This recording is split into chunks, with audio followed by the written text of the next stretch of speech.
Welcome to Popcorn Talk, featuring movie discussion, news, and interviews. Popcorn Talk. We talk movies. And now, here's Popcorn Talk's Guilty Movie Pleasures. Alrighty then, Guilty Movie Pleasure fans. We're back and we're pretty darn excited to be here talking about me, myself, and Irene. So make sure to not get your panties in a twist. Oh, hey. All right, I'm back. How'd that feel? Felt good. Yeah? Felt a little out of body. Oh, interesting. Yeah. Where did you go for those brief moments? To my happy place. Got it. Okay. Yeah. All right. Well, I'm glad you were happy at least. That was me attempting to pull a Charlie and a Hank, and instead I think I just pulled a few neck muscles. That's okay. That was physically taxing. Now you know you have them, though. I do know. You know what I mean? Like you take neck muscles for granted. The only two times I've known I had neck muscles was right now, and the other time when I accidentally tasered myself in the neck for a sketch. Accidentally? Yeah. Interesting. My character was tasering himself, and I forgot I didn't take the battery out. And I full-on tasered my neck muscle, and it made me seize up and drop to the ground, and my face was tingly for the rest of the day. Sure. As it is when you taser yourself, apparently. Listen, it's the things we do for art. You know what I mean? I'll tweet out that sketch. Yeah. It was not worth it. Oh, welcome back, ladies and gentlemen. If you're joining us for the first time here at Guilty Movie Pleasures, thank you. If you've joined us several times, thanks for coming back. For those of you who haven't seen our show, a little rundown. We try and pick movies that are guilty, and we have a sliding scale of that. So by the end of the episode, we decide if it's a guilty pleasure, or if it's guilty but terrible, or guilty but awesome. Oh, you bounced around the scale that time. I was trying to keep. You usually go linear. Nope. And we bounced around. I did the Star Wars way. I did the middle, the beginning, and the end. Mm-hmm. That's what I did. Yeah. Mm-hmm. So I'm your host, Ben Begley, and with me as always, Jesse McIntosh. Yes. Very excited to be here.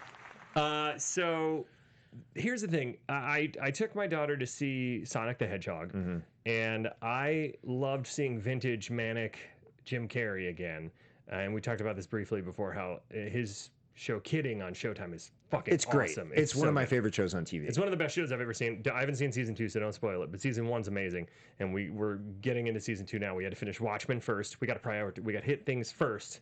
Ben's going to tweet out his TV show watching schedule later, so just keep an eye out for that. Like an old school TV guide. Yeah, it's just one show for 8 consecutive weeks. Jim Carrey was on fire from like 95 to like, I feel like Bruce Almighty was one of the last big ones, and then it started to be kind of a decline, and then he hit all these amazing dramatic works. Like, I know in there was like Truman Show and Eternal Sunshine. He's had such a varied, interesting career, and then he that documentary, Andy and Jim. I haven't yet seen that. It's so good.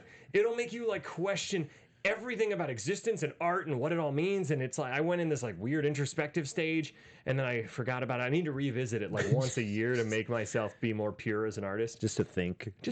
Yeah. It's a great documentary. I get it. But I remember this was one of those movies that I saw in 2000 when it came out. I loved it. I was 18 at the time. It was the perfect level of humor for me. And I was worried after we've revisited other things, Hollow Man, things like that some of them were, I knew there were problematic elements to this, but rewatching it, so I was rewatching it ready to be like, goo, and instead, there are parts that make you go, goo, but I was laughing my ass off during this movie, and I pulled some of my favorite clips from it where like his physical humor and his performance in this, even as outlandish and ridiculous as it is, there's moments of real humanity behind both personalities that they give it. And the physicality of him fighting himself, and to this day, one of my favorite jokes is the peeing after sex joke. It's one of my favorite visual gags I've ever seen. It's literally the only thing I remembered from this movie. There are a lot of really memorable parts of this movie. The only thing that I remember, the thing that made a 15-year lasting impression on me, was Jim Carrey peeing sideways. Why am I peeing like I was up all night having sex? And I yell out that in the morning to my wife all the time, even when nothing's happened the night before, just because I think it's so funny. Holy shit, I had forgotten the cow scene, which we'll show too. But yes. Wait, you yell at your wife? Why? Yeah, I guess you're right. Why am I being like I was up all night having sex when you and your wife did not have sex? I could see why she doesn't like that joke. Sure. Huh. I just got it. Huh. And there's so many funny. You need to watch that Jim Carrey doc to think about things more. I need to revisit it. Yeah. So I was pleasantly surprised revisiting it that I had a blast. My main issue I had was it felt a little long. It's almost 2 hours, and I feel like the sweet spot for me with comedies is 90 minutes to 145. Like an hour and 45. Yeah. And this could have easily lost like 15 minutes. That being said, I still had a blast. It's all hinges on how ridiculous Jim Carrey is and how this gives him free reign to really showcase the insane things he's capable of. That's my take on it. What did you think after? So you saw it in 2000, you remember the pee, and that's it. I saw it, yeah. I didn't see it in theaters. I saw it shortly thereafter. And yeah, literally all I remembered about it was the scene where he tries to pee. It's such a funny which is... We'll show it. We'll show it later. I want to wait. Because we'll peak with that scene. Yeah, I honestly didn't even remember the entirety of that scene. Just like the very beginning of it where he's peeing sideways.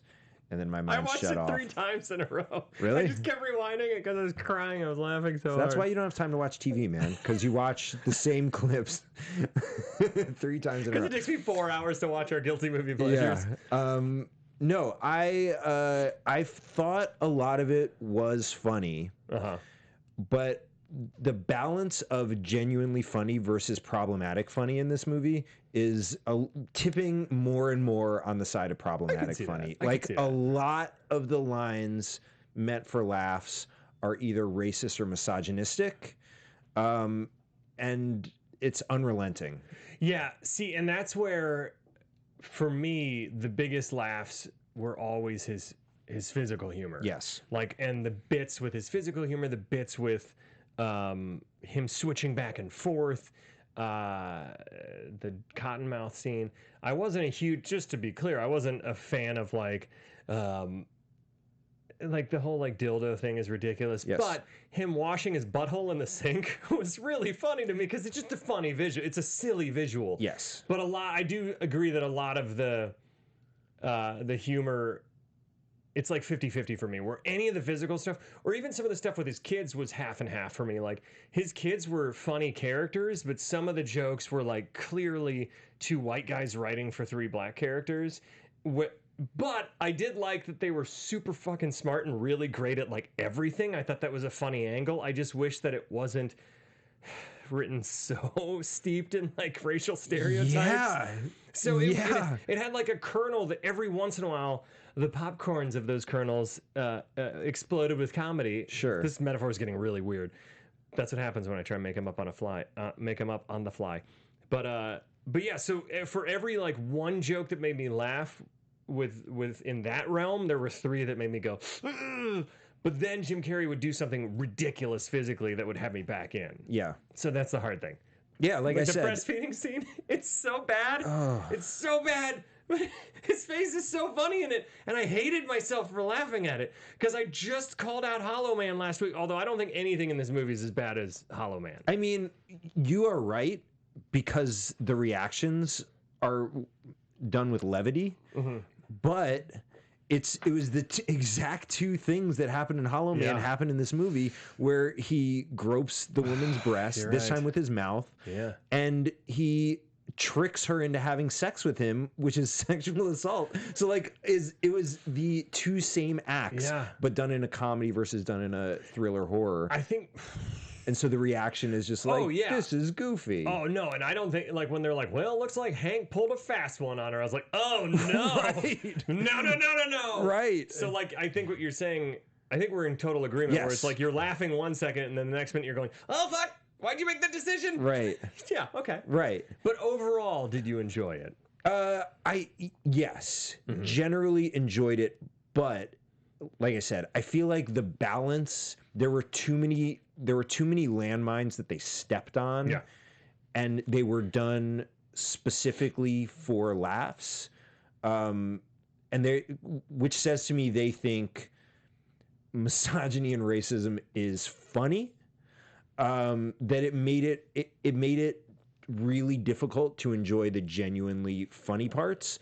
I was able to enjoy those parts just because, like, I am a fan of Jim Carrey, and he's one of one. He's such a unique performer that it's like it's always a treat to watch him do what he does. But and for lack of a better term, it colored it in such a way that it made me sort of cringe a lot of the time. For me, one thing that saved it, and then we'll get into the plot in under 3 minutes. Yeah. So get that ready, Ryan. But one thing that saved it for me, because as I was watching it, I kept like having these varying reactions to it, and I had to remind myself a couple things, which was like this was in the era where like shock value comedy was happening, where like there's something about Mary, American Pie. So like I tried to tell myself that the people behind this weren't being racist and misogynistic, even though the jokes were that it was more in that time period where like comedy, the whole goal of everything was just to shock the shit out of the audience for better or worse. Now that doesn't excuse the content, but I was trying to look at it in the time capsule that it happened. It's always hard. That's always the challenge. It's the challenge. Like when we watched Weird Science, where it's like there's some super problematic stuff in like almost all John Hughes movies. So it's weird. You have to kind of I don't know. It's with comedy. It's like such a weird. It's this one part in time where comedy was in that realm, and now as long as you and I recognize, that joke. Even if we do find certain things that are problematic funny, at least we recognize that it's problematic now. Yeah. Instead of before when it's like, right. Like if we didn't recognize there's any problems with this movie, it'd be really rough. But I had another point. Whatever. Well, I would almost say also that like buried underneath all of the other problems is this is a movie kind of making fun of a mental disorder, which is like the top tier. Is like not even a thought. Yeah, but I mean, did the Farrelly brothers? They did The Ringer too, right? Where Johnny Knoxville pretends to be mentally handicapped to get into the Special Olympics to win. Yeah. So again, these guys are not known for doing PC comedies, and then Certainly not. We could even get into Green Book. PC dramas. We could get into Green Book if we wanted to. Right. Which upon first watching it, I was like, that was delightful until I read the real story, and I was like, what the fuck? What? Yeah. Like they didn't even ask Reverend Shirley's family about any of. Anyways, that's a whole different thing. Mm-hmm. But what I will say is that they humanized Charlie so much for me in the first act that I was willing to forgive some of the. And they even humanized Hank a little bit in the cafe when he's like, I had been beaten down with rage and trapped and finally let loose. So that was almost enough for me to forgive some of the more extreme moments. Sure. What I think is the weirdest part of the sex scene is that not only do they go, oh, Hank pulled a fast one, but then Charlie's mad at her. For having sex with Hank and jealous. Yeah, it's tough. Instead of her being like, wait a minute. It's tough. Your alternate personality took advantage of me. Right. Yeah. Anyways, let's do the plot in under 3 minutes. We're going to get into this bad boy. You ready in the booth there, Ryan? Oh, yeah. Here we go. Counting you in oh, 3, shit. Let's see if I can remember. 2, 1. All right, so we start off with Charlie. We learn that he got married, and the limo driver instantly he gets accused of making racist jokes or something, and the limo driver pretty much immediately falls in love with his wife. His kids are born, and they're clearly not his. And then there's a lot of jokes about that. Yep. And then the limo driver and his wife leave him and the children. Yep. And then there's a series of scenes just showing the entire town shit on Charlie until finally there's a woman in the checkout line that comes through with 400 groceries when he had 2 things, and he loses it and becomes Hank. And then from there on, it's this montage of him just going full revenge as Hank. Yep. Until Irene comes into the picture at the cop station. Right. So he is basically like sent away to get a psych eval, and they're like, you have split personality disorder. You have to take this medicine. He runs into Irene, who's been arrested and has to go back to New York. Yeah, because she has a warrant out for her. She has a warrant out there. She doesn't know what it's for, and they're like, you'll have an escort, and they make him escort her, even though he's about to get fired and he has split personality disorder. Yeah. They're like, this guy can take you. It's fine on his motorcycle. Seems like the worst choice. Yeah. We'll get into the bad guy plot, which makes no sense. Yep. But so they go off on a trip. They come across a cow in one of my favorite scenes in the movie. There's several scenes where Hank is being super creepy with her, and then Charlie's very sweet. I know they get to a hotel. At Yeah, one so point. they get to the police station, and Yeah. the two Yeah, cops are like, "We got to go to this cabin because we don't trust the police here." And they're interrogating her, and she's like, "I have no idea what's going on." Yeah. And then a burglar comes in, and he kills one of the cops, and Chris Cooper, yeah. Yep, and she hides, and they leave, and then she runs to the hotel room, and then they leave in a hurry, and he forgets his meds, and so now he's switching back and forth between Hank and Charlie. Apparently, always, and the conceit is that anytime he gets physically injured, he switches back and forth. So they go to meet Chris Cooper. Yeah, so they go to meet Chris Cooper, and instantly he outs himself basically, and Hank comes out and tries to fight him, and I love that he's terrible at fighting. He's awful. He's worse than Charlie. Yeah. And they narrowly escape because Irene knocks him out with a dildo, or is that later? No, that's later. They knock him out with a dildo. Yeah, that's later. And then they narrowly escape. They 40 realize they're going to be seconds. killed. They realize they're trying to kill him. They get on. They try and they go to. They hide out. That's where the sex scene happens. All the cops show up. The kids, 30 seconds. Charlie's kids come and save the day with a helicopter, and then they get on a train and they fight Dickie, and then there's this big chase with Dickie, and Dickie gets killed with a yard dart from Whitey. We forgot Whitey. Character. But so he finally overcomes the split personality, and he takes control, and then he saves her, and he proposes, and it says, "Will you marry me, bitch?" Yeah, problematic. Yeah, and yeah. Problematic and racist at the same time. Yeah, misogynist. Yeah. So, for you being so opposed to some of the things in here, it seems like you picked sound clips that exemplified all I of wanted those, to illustrate what the movie was about.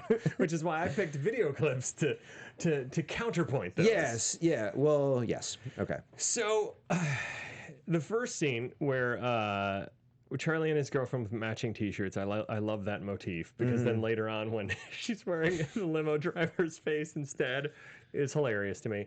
The limo driver scene is again one of the scenes where like there's a mix of funny stuff, like the physical comedy of the actor whipping out his same dude from Bad Santa, whipping out the nunchucks and going at Jim Carrey's legs, and Jim Carrey yelping in pain is hilarious, juxtaposed to the cringeworthy, like, you people, and like all this stuff where it's like, oh, you're making little people jokes and racist jokes at the same time? Right. Okay. And then like they just instantly fall in love. It's ridiculous. I can completely forgive that. And the ridiculousness of her leaving with the kids there. Yeah. Of them clearly being in love, her waiting until the kids are born. And by the way, the limo driver is the biological father of the kids, and they both just say, fuck off, kids. Kind of, yeah.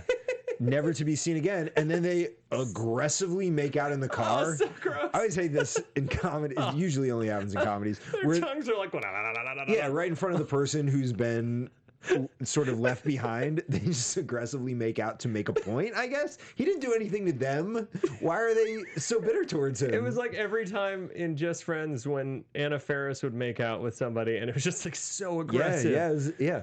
Oh God, that was a thing. I guess, in 2000. I've done scenes like that where like I had to do this aggressive makeout like thing for the Hungover Games. Had to, and we were like me and the actors were like smearing. We had like whipped cream on our faces. We were like smearing our tongues all. It was so gross. It was like not even. People ask like, "Whoa, is that hot?" Like she's pretty hot? Was that hot? It's like no, it was actually like really gross because you're just like at the end you're like. Oh, what did we just do? You have to do it 25 times. Yeah. Trust me, none of that stuff is fun. You're like, it's super awkward. Anyways, so she leaves him. I say even the grossest tongue kiss ever. His kids grow up. They're geniuses. They're all. I loved like the parts of the banter where it's like, motherfucker, how you gonna get into Harvard? You're gonna, and then when they're like saying you're gonna get stuck in like, for instance, they mention another school, Duke, where they're like, you're gonna have to go to Duke, and they're like, fuck you, like that stuff. There's moments that are so funny wrapped in like just a bundle of where you're like, we could have made this a little smarter and less just ramping up stereotypes. Right. I mean, I guess. Because I think Anthony Anderson and the two other actors are really funny. I think they are really funny. They sell the shit out of these kind of cringeworthy lines. Again, and we don't have to like dwell on this, I guess, but the problem here is that they're saying that like these stereotypes are true about black people regardless of where and how they live. and it just wouldn't be. It just wouldn't be. Yeah, it's very strange. It's a strange choice. Speaking of strange choices, this is at a barbecue where Charlie never admits that they're not his biological triplets. Nope. And they're clearly African American. He's clearly very white. Yes. And this is clip number 1 for better or worse. Come on, Charlie. God damn it. Those kids' dicks are bigger than them sausages. So Yikes. Yeah. Yikes. So here's the thing. Which problem do you want to talk about? The fact that this coworker of Charlie is looking at his kids' dicks. Talking about kids' dicks. The most problematic thing. Yeah. Of the entire. That's the hardest thing to I really. think so. To really take there. I don't even know. I don't even know what to go with that. Oh, here I have my list of scenes that I went. So that's the biggest thing. Right. Not yes. to mention just the.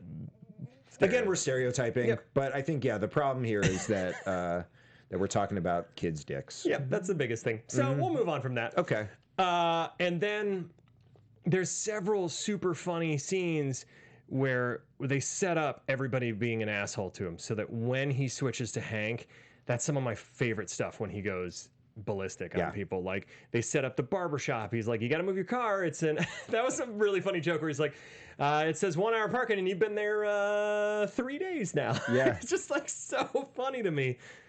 So there's enough really genuinely funny stuff in this for me to still enjoy it. I also love that he's just playing checkers. He's like, yeah, I'll figure it out after this round of checkers. And then there's his neighbor's dog always shits all over his yard, which I can relate. Everyone can relate to. Yeah. I stepped in shit on the sidewalk today, and I'm like, who lets their dog shit on the sidewalk and doesn't pick it up? Right. Yeah. Come on. And there's this shitty little jump roping girl, which is clip number 2. Mm-hmm. My dad says you're a joke, and I don't have to listen to you. And so then I didn't pull the clip, but it's so good. And then the last straw, like I said in the 3 minutes thing, was he's in the grocery line and he's being really sweet to this woman. She's like, hey, Charlie, can I go through? He's like, yeah, sure. I'm not in a rush. Then she brings like 2 carts full and her kids. And he does this amazing transformation where it's like, and then he switches to Hank. And why'd you pick this clip, Jesse? Well, actually, I actually picked this clip because this was the first Hank transformation that we got. So that's the reason why I picked it. Okay. Yeah. So this is the first thing he says over the loudspeaker at the grocery store about the woman who just cut in front of him. Price check on Vegiclean, aisle 5. I repeat, price check on Vegiclean, aisle 5. That's Vegiclean. We got a customer down here with a full-on fallopian fungus. She's baking a loaf of bread, and I think it's sourdough.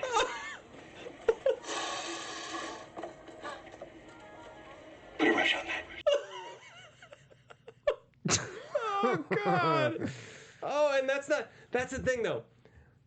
That would have been enough. Yep. That would have been gross enough. But because we were in that time capsule of comedy where it was like, you know, American Pie kind of springboarded everything into that, where it was like coming into a beer and drinking it, you know. Right, like, yeah. That was the bar. And so he goes on like 4 other lists of explaining why she needs Vagiclean. And it's like, that's gross enough. I would have cracked up enough there and be like, ha, disgusting, but you moved on. And instead it's like, boom, boom, boom, boom, boom, boom, boom. And it kept beating it over the head till you're like, all right, I have a visual of. Got it. Got the Vagiclean bit. Totally got it. Yep. Glad you keep slamming this one home. Sure. But so then he crashes the car through the barbershop. Yep. He's drowning the girl who's jump roping. Yeah. Which is, I was laughing so hard because I was like, you could never get away with this nowadays. We're like, he's literally like, who's the pussy now? Or who's the, what does he say? He's like, who's the, he says, who's the joke now? Because she says, my daddy says you're a joke. He's like, there's a girl full on, they show her in the water like, I was worried for that little actress's health and well-being. It's also kind of funny because like the Vagiclean thing is obviously related to what they're doing at the grocery store. Yeah. The crashing the car is related to the problem that he had. He's just with drowning the guy. a jump He's just roping girl. drowning a child who was not like swimming. She was jump roping. He could have done something with the jump rope, but no, he's drowning her in a fountain. in a public fountain, and no one is concerned. I think that's what's so funny to me visually is the wide shot of just him whistling and people just walking by like it's normal in Rhode Island. This happens. I wonder what the officer is doing with one hand in the fountain. There's not a child in there, is there? It's so fucked up.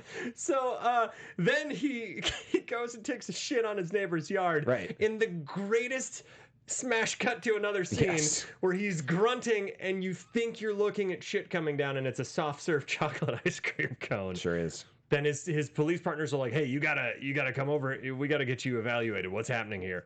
And he realizes he has this split personality, psychosis, narcissistic disorder. It's a really funny rant, he calls it. He calls it this giant thing that I think our president has. Anyways, we get this weird pseudo intro that Chris Cooper and Dickie, who is Irene's introduced. And there's a great visual gag in the background where he's trying to take a pill and he starts coughing. I think I laughed the hardest at that. That's one of my favorite moment because it's so like there's nothing put on it. It's just back there, and he just like is trying to hold the water in his mouth, but he's choking. It's so funny. Because I've had that before. I'm like, this is a fish oil vitamin. This fucker's huge. And I'm like, he's just like spewing. But he's in, it's so, because he's in public, he's trying not to cough, but he's already started. And the pill's stuck in his throat. It's very funny. So we meet Irene. We find out that she's had some kind of issue with, she has a warrant out for her, but we realize that it's her ex-boyfriend, sort of, / somebody she worked for. We don't need to get into any of this. Extremely unclear. We don't need to get into any of this because apparently the EPA is out for this. They run a country club and there's some sort of nefarious activity that makes no sense. And they killed someone. And I don't really know what else is going on. And it's basically just a way to set up a similar plot to Dumb and Dumber. Sure. Because it's almost the exact same plot. Sure, yeah. You know, where it's like a road trippy thing with nefarious characters trying to kill the woman that Jim Carrey falls for. But a motorcycle, not a limo. Yes. Yes. Yes, there we go. And so before he leaves, he tells his now fully grown sons this completely not stereotypical thing at all. Clip number 4. I'm not leaving till the morning, but you know the rules when I go. No bitches after 11. Oh, I'm sorry. I meant it's completely, incredibly stereotypical. Oh, is that what you meant? Yeah, that's what I meant. Okay. That's what I meant. All It right, was just Opposites to Day. clean that It's one not up a Super little bit. Tuesday. It's Opposites Day. I get it. It's both. Well, if you say it's Opposites Day, Ben, that Then means it's not that Super means it's not Tuesday. Opposite Day. So it that's just one of those things where I do think that the actors playing the brothers, the triplets, I meant the three brothers. No, I understood. I didn't mean yes, okay. I get it. The actors playing those characters elevate the material. Very much so. Very much so. I think we can agree on that. They are hilarious. Can we get the dry mouth clip up? Because this is... Oh, no, shit. Sorry. Cow on the side of the road's first. Okay, so they go on this road trip. There's a great visual gag before this where he's like, you know it's going to pay off. And he's like, it's a beautiful time to ride. As long as you don't mind a few bugs. And then the next scene, he's covered in bugs. And one zooms in his mouth and he's like... Then they come upon a cow. And let's play the audio for this. The looks of her, she's been here for a while. So there's a cow on the side of the road. They do park right in the middle of the road We're gonna also. be able to move her, but we should try. Want to get that in? Just give it a little push. Really? Yeah, we should give it a shot. She's right here. Really? Okay. Yeah. Okay. Go ahead. I love that he goes for just pulling the He's tail. just going to pull the tail. Okay.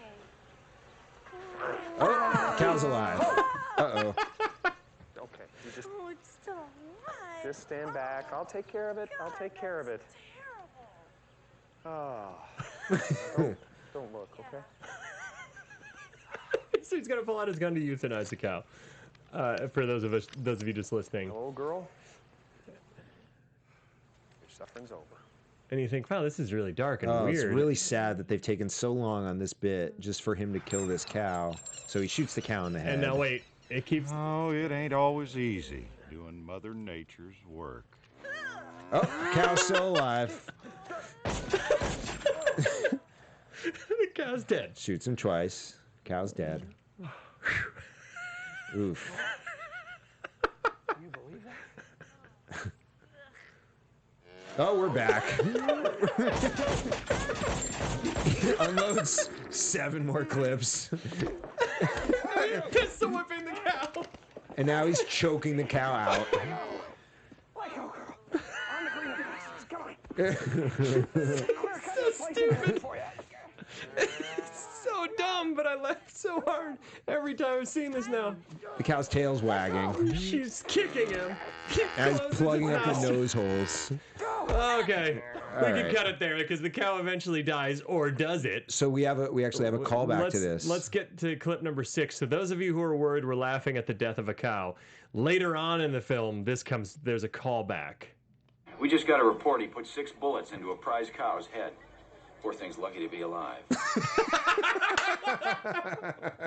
And there's a post-credits. There's like a mid-credit sequence or whatever where the cow has a neck brace. There's also a deleted scene where they come upon a farmer and his son, and they're like, "Hey, have you seen our cow, Bessie?" Or I forget the cow's name, but we'll just say Bessie. He's like, "She just loves to just sunbathe in the middle of the road." It was so funny. It was so good. All right, so now let's cue up Dry Mouth because that's the next thing. So they go to the police station. They're going to drop Irene off, and Jim Carrey tells her what disease he had, what mental disorder he has. This that gives him split personalities. And he's like, it gives me an awful case of cottonmouth. And I think it's how many? It's a little bit further in.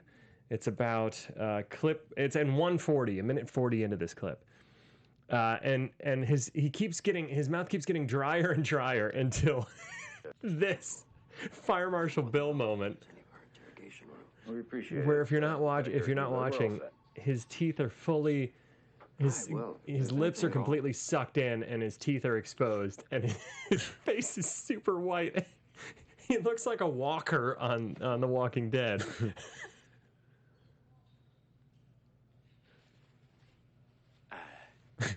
Excuse me. I'm just gonna go and have a drink. Okay, that's it. Oh my God! And then he takes a drink of water and he's instantly fine. But He's gonna hydrate, man. the escalation of that is so funny to me. But it's also like it never happens again. Yeah. He takes his medication for the first third of this movie, and it only happens because then he once. forgets it, so he doesn't need it anymore. I know. We do see him take a couple of pills though. Yeah, and then they come across Chris Cooper, and Hank comes out and is the worst fighter ever and gets the shit kicked out of him. And Irene he throws the dirt and he hits Irene. Yeah, it's so good. The cow's still alive. So then they take Chris Cooper's car, right? Yeah. And he's like, we should go to a cabin. Like, we should get off the grid for a little bit. I'm gonna pick up supplies, and it turns out all he gets is rum and a dildo. And they're like, all right, we got to ditch the car. And then this is our sound clip number 7 when he's like, we got to push the car off the cliff. Ready? On 9. 1, 2, 3, 4, 5, 6, 7, 8, 9. So stupid. And there's several moments that are ridiculous in between there where like Charlie's being really sweet, and then Charlie's sleeping and she looks over at him. She's starting to fall for Charlie, and then you see a giant silhouette of a erection growing in his pants. Right. And then she looks over and it's Hank like, hey. So Hank's a creeper from the beginning. Sure. And I think the only reason they remotely get away with it versus Hollow Man is because at least Hank has Charlie as the guy reacting, being like, what? That's terrible what he did. Yeah. Like they never say Hank's, even if they're like, wah, wah, they never say what he's doing is right. Or we're never supposed to side with Hank. Whereas in Hollow Man, it's like, wait, this is your protagonist until the halfway point. That was the issue I had. Yeah, I mean, they specifically set Hank up like we've already detailed. His first montage is just him drowning a child, running a car through a barbershop, pooping on someone's lawn. Like, clearly not a good dude. Not a good dude. Yeah. And so then what is my next? Yeah. So they wake up the next morning after. So Charlie goes out there and he's like, he can't get his soda out of the soda machine. This guy's being a dick and laughing at him. And he comes back in and he's like, hey, I just told Hank, go away. And I just bottled it up and I was fine. And you're thinking that's a little suspicious. So they don't show it, but they ended up knocking the boots. And the next morning he gets up. And can we find that clip I sent you, Ryan, the peeing after sex, and start at 40 seconds? Checking it real quick. Yeah, no big deal. I'm just making you do 400 things. It's peeing. It's the third clip, peeing after sex.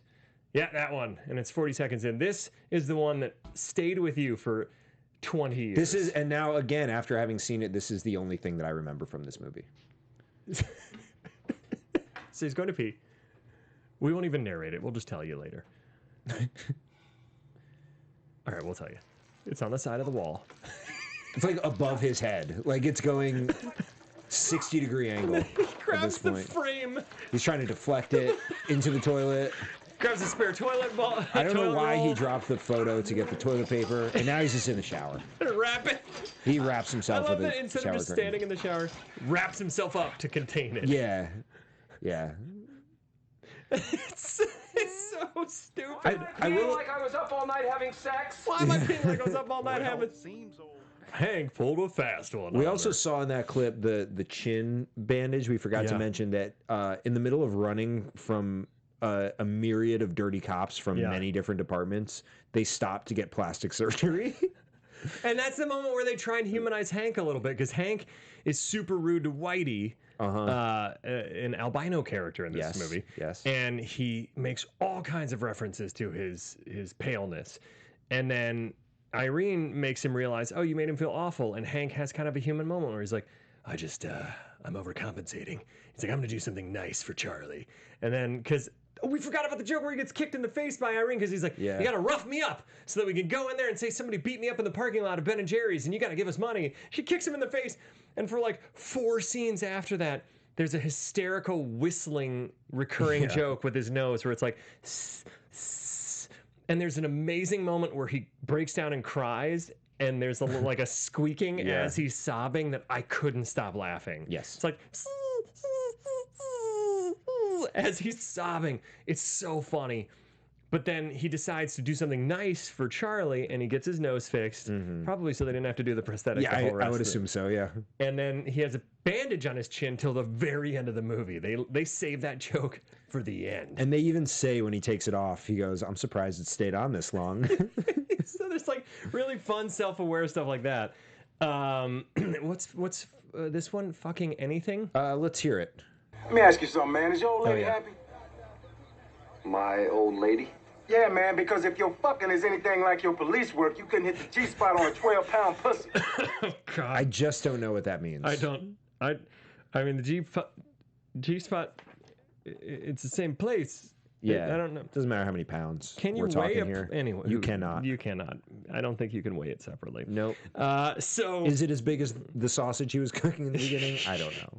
So, and I forgot the part where they try and jump on the train, and Irene, he's like, try and catch up with me, and Irene runs ahead of him, and then he can't catch up, so he's like, get off, just get off the train.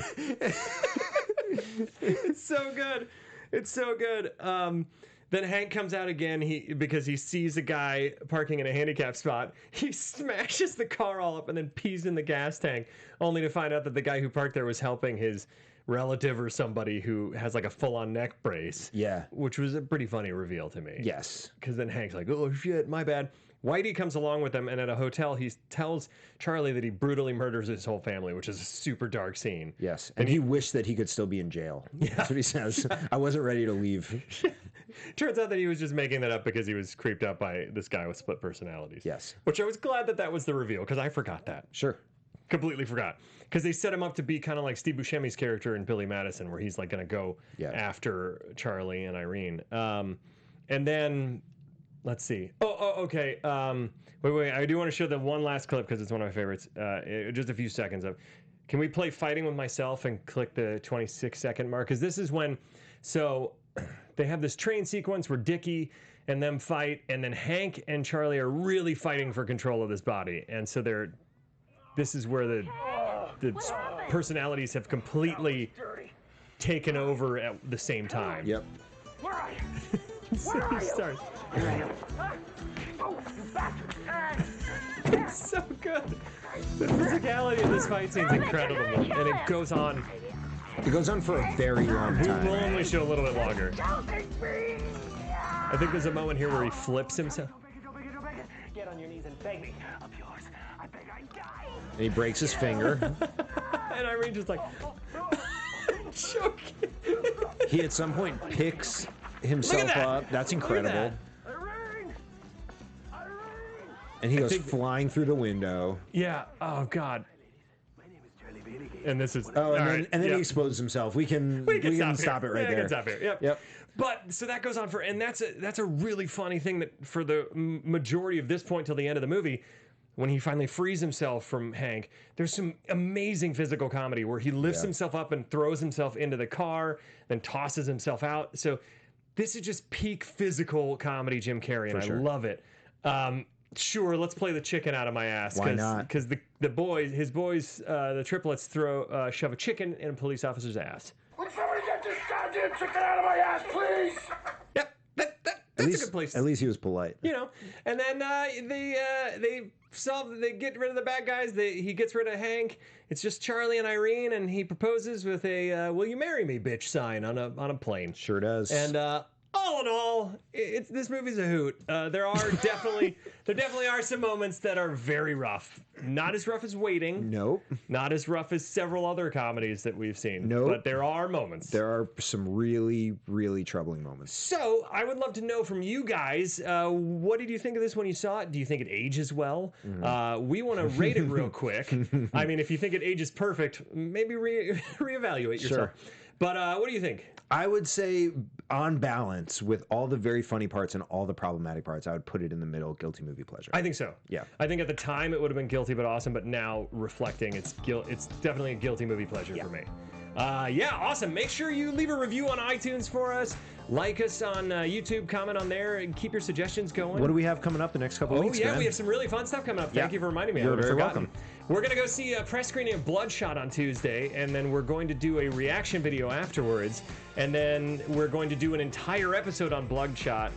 So make sure you watch it next week when it comes out. We're also going to do the following week, The Hunt, which is going to be an awesome satire, horror, action flick. Yeah. So make sure you watch Bloodshot and The Hunt. Go to the movie theater. Those will be your next two movies. Yeah. Until next time, what is your guilty movie pleasure? From producers Maria Menounos, Kevin Undergaro, and the entire Popcorn Talk Network, we would like to thank you for tuning in. For questions or comments, be sure to visit popcorntalk.com.